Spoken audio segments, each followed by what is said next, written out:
Good morning everyone, मैं हूं प्रणव माहेश्वरी और आज हम वापस बात करेंगे इलेक्ट्रोस्टैटिक के उस टॉपिक के आगे जहां हम लोगों ने कल ड्रॉप किया था। आज हमारा टॉपिक है Coulomb's law of electrostatic force, Coulomb's law of electric force. कल हम लोगों ने लास्ट लेक्चर में बात की थी relation between charge and mass की। आज मैं आपको बताऊंगा कि क्यों हम वो पढ़ रहे थे, कल हम लोगों ने क्यों उस टॉपिक को डिस्कस किया था, क्या है relation between charge and mass. आप बोल सकते हो कि दोनों अलग अलग चीजें हैं, फिर रिलेशन क्या है दोनों के बीच में? दोनों रिलेटेड हैं। क्या रिलेशन है दोनों के बीच में, that we'll discuss right now. आप लोगों ने पिछले साल 11th में पढ़ा था कि अगर एक ऑब्जेक्ट, सपोज अगर एक ऑब्जेक्ट इसका मास m1 है, एक दूसरा ऑब्जेक्ट इसका मास m2 है, इन दोनों के ऊपर एक फोर्स लगती है जिसको हम बोलते हैं ग्रेविटेशनल फोर्स। सपोज इनके बीच का distance, this distance is suppose r, तो इनके बीच में एक फोर्स लगती है that is called gravitational force. और ग्रेविटेशनल फोर्स की वैल्यू कितनी होती है? This gravitational force is directly proportional to the product of these masses. This gravitational force is directly proportional to the product of these masses, and this gravitational force is inversely proportional to the square of distance between these masses, right? Gravitational force is directly proportional to the product of masses and it is inversely proportional to the square of distance between them. तो यहाँ पे हम लोगों ने कहा था okay, gravitational force is directly proportional to m1 m2 upon r square, और यहाँ पे इस प्रोपोर्शनैलिटी साइन को हटा के हमने एक कांस्टेंट इंट्रोड्यूस किया था जिसको हमने बोला था universal gravitational constant g m1 m2 upon r square. I hope आपको ये याद होगा। ये फोर्स किसके बीच में थी? ये ग्रेविटेशनल फोर्स थी। और ग्रेविटेशनल फोर्स किन दो ऑब्जेक्ट के बीच में लग रही थी? ये ग्रेविटेशनल फोर्स लग रही थी दो मासेस के बीच में। अगर दो ऑब्जेक्ट के पास मास होगा तो उनके बीच में जो अट्रैक्टिव फोर्स लगेगी that is called gravitational force. अब हम यहाँ पे इस चैप्टर में बात करने वाले हैं अगर दो पार्टिकल्स के पास चार्ज होगा तब उनके ऊपर कितनी फोर्स लगेगी। फॉर एग्जाम्पल, अगर ये हमारा एक चार्ज पार्टिकल है सपोज Q1, ये हमारा एक चार्ज पार्टिकल है सपोज Q2, सपोज दोनों पॉजिटिव है, राइट, या दो एक पॉजिटिव एक नेगेटिव है, सपोज ये Q1 है ये Q2 है, सपोज ये पॉजिटिव है और ये नेगेटिव है, तो इनके ऊपर कैसी फोर्स लगेगी? इसके ऊपर एक रिपल्सिव फोर्स लगेगी, इसके ऊपर एक रिपल्सिव फोर्स लगेगी, या इसके ऊपर एक अट्रैक्टिव फोर्स लगेगी। Why? Is it because of gravity? Is it because of gravitation? क्या ये मास की वजह से है? नहीं, ये फोर्स किस वजह से है? ये फोर्स इनके बीच के चार्ज की वजह से है। This force is because of the charge present on them. ठीक है, सपोज इन दोनों के बीच का डिस्टेंस वही लेता हूं मैं r, तो दिस फोर्स, जो ये वाली फोर्स है जिसको हम इलेक्ट्रोस्टैटिक फोर्स बोलते हैं, this force is called electrostatic force. This electrostatic force is, जैसे यहाँ पे ये प्रोडक्ट ऑफ मासेस पे डिपेंड कर रही थी, this electrostatic force is directly proportional to product of charges. This electrostatic force is directly proportional to product of charges. Also, this electrostatic force is inversely proportional to the square of distance between the charges.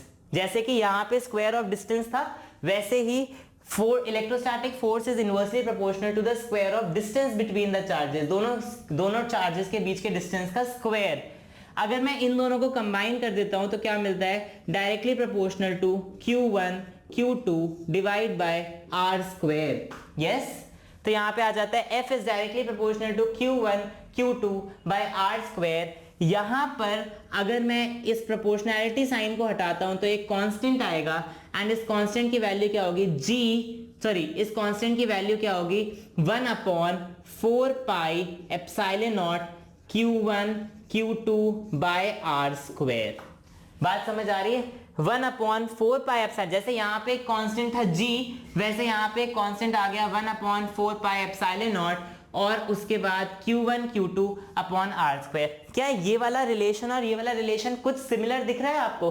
Force किस चीज के? पहले constant product of masses upon R square, constant product of charges upon R square. Is it clear? इसी वजह से पिछली बार हमने मास को और चार्ज को कंपेयर किया था।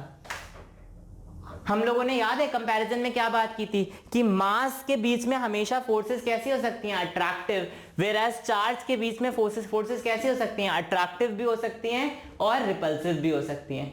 मास पॉजिटिव हो सकता है या जीरो हो सकता है, चार्ज पॉजिटिव भी हो सकता है, नेगेटिव भी हो सकता है और जीरो भी हो सकता है, राइट। मास कंजर्व्ड नहीं रहता, मास और एनर्जी कंजर्व रहते हैं, चार्ज कंजर्व रहता है, चार्ज क्वांटाइज रहता है, मास क्वांटाइज नहीं रहता, मास स्पीड पर डिपेंड करता है ऑब्जेक्ट की, चार्ज डिपेंड नहीं करता। ये सारी चीजें हमने पढ़ी थी, पर कंपैरिजन करेंगे क्यों, कुछ सिमिलैरिटी होगी तभी तो कंपैरिजन करेंगे। तो यहां पे सिमिलैरिटी क्या है, दोनों एक तरीके की फोर्सेस एक्सर्ट करते हैं ऑब्जेक्ट के ऊपर, समझ में आई। और इसको क्या बोलते हैं, इसको बोलते हैं इलेक्ट्रोस्टैटिक फोर्स या electric force due two charges. समझ में आई बात। और इस लॉ को क्या बोलते हैं, ये जो लॉ है, this law is Coulomb's law, this law is called Coulomb's law. Am I clear, बात समझ आ रही है आपको। This law is called Coulomb's law. Coulomb's law क्या स्टेट करता है, कूलम्स लॉ स्टेट करता है force between two charges is directly proportional to the product of the charges and inversely proportional to the square of distance between the charges. Am I clear? अब यहां पे आपको एक नया टर्म देखने को मिल रहा होगा, जैसे यहां पे g की वैल्यू क्या थी, g की वैल्यू थी 6.67 इंटू 10 की पावर -11 न्यूटन मीटर स्क्वायर पर केजी स्क्वायर। जैसे g की वैल्यू ये थी, वैसे यहां पे 1/4 पाई एप्सिलॉन नॉट की कुछ वैल्यू होती है। 1/4 पाई एप्सिलॉन नॉट की वैल्यू क्या होती है, 9 इंटू 10 की पावर 9 इंटू 10 की पावर 9 न्यूटन मीटर स्क्वायर पर coulomb square.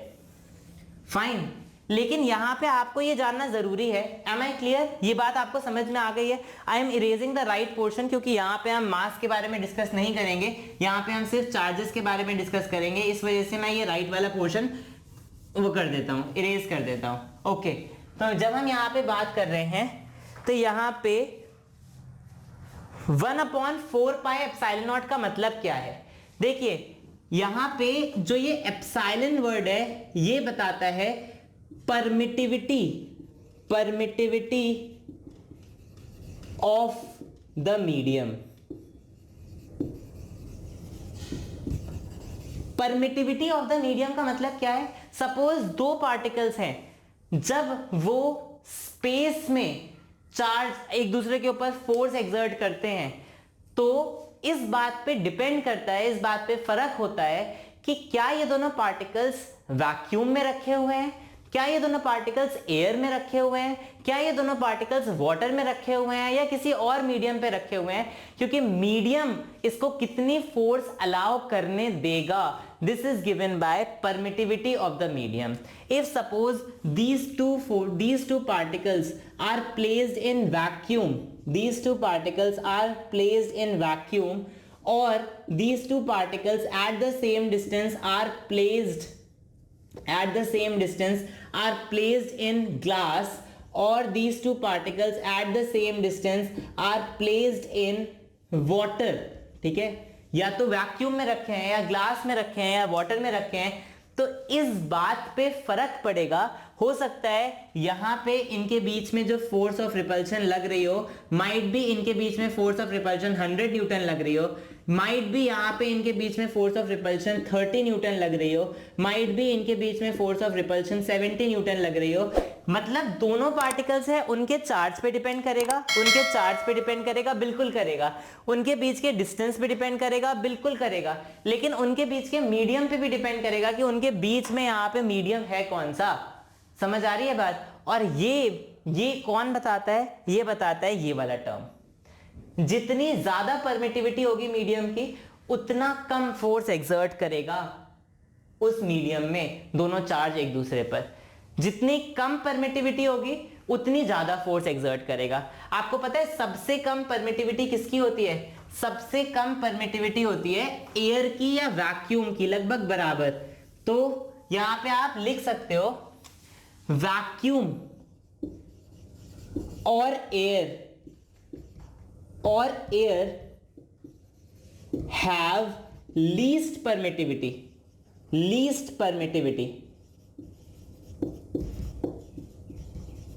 that is two charges exert maximum force on each other in vacuum or air. मतलब दो चार्ज पार्टिकल्स अगर वैक्यूम में रखे होंगे या एयर में रखे होंगे, क्योंकि एयर की या वैक्यूम की परमिटिविटी सबसे कम होती है, इस वजह से इनके बीच में जो लगने वाली फोर्स होती है हवा में या वैक्यूम में वो सबसे ज्यादा होती है। अगर हम इसे पानी में रख देंगे तो ये फोर्स कम हो जाएगी, अगर हम इसे सॉलिड्स में रख देंगे तो ये फोर्स और कम हो जाएगी। ये एक और पॉइंट ऑफ डिफरेंस है जो मैं आपको बताना भूल गया पिछली क्लास में। आप लिख सकते हो चार्ज और मास के बीच में जो चार्जेस फोर्स एक्सर्ट करते हैं एक दूसरे के ऊपर, that force depends on nature of medium, whereas जो मासेस फोर्स एक्सर्ट करते हैं एक दूसरे के ऊपर, that force is independent of the nature of medium.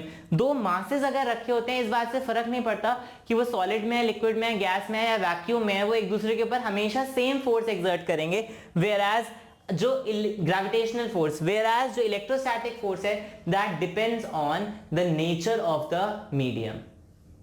Am I clear? Absolutely clear? समझ आ गई आपको बात? कोई डाउट नहीं है? पक्का? ओके, नाउ हम इस 4 पाई को भी थोड़ा सा समझ लेते हैं। इस 4 पाई को समझने के लिए आप इस तरीके से समझिए, सपोज ये एक चार्ज पार्टिकल है, ये दूसरा चार्ज पार्टिकल है, ये हर डायरेक्शन में फोर्स एक्सर्ट कर रहा है, ये इस डायरेक्शन में भी फोर्स एक्सर्ट कर रहा है, ये इस डायरेक्शन में भी फोर्स एक्सर्ट कर रहा है, ये इस डायरेक्शन में भी, इस डायरेक्शन में भी, इस डायरेक्शन में भी।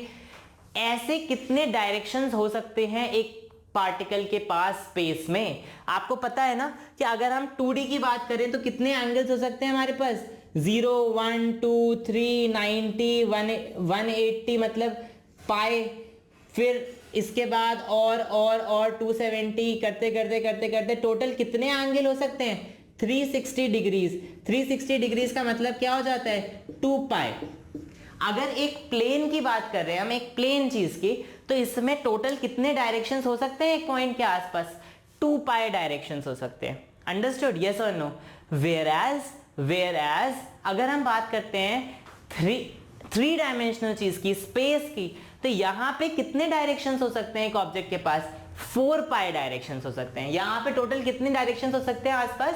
4 पाई डायरेक्शंस हो सकते हैं। तो अगर मैं बोलूं कि ये एक चार्ज पार्टिकल है, ये एक चार्ज पार्टिकल है, इससे फोर्स हर डायरेक्शन में निकल रही है, ओके? तो इतनी फोर्स हर डायरेक्शन में निकल रही है, Q1 Q2 bye R² by epsilon not.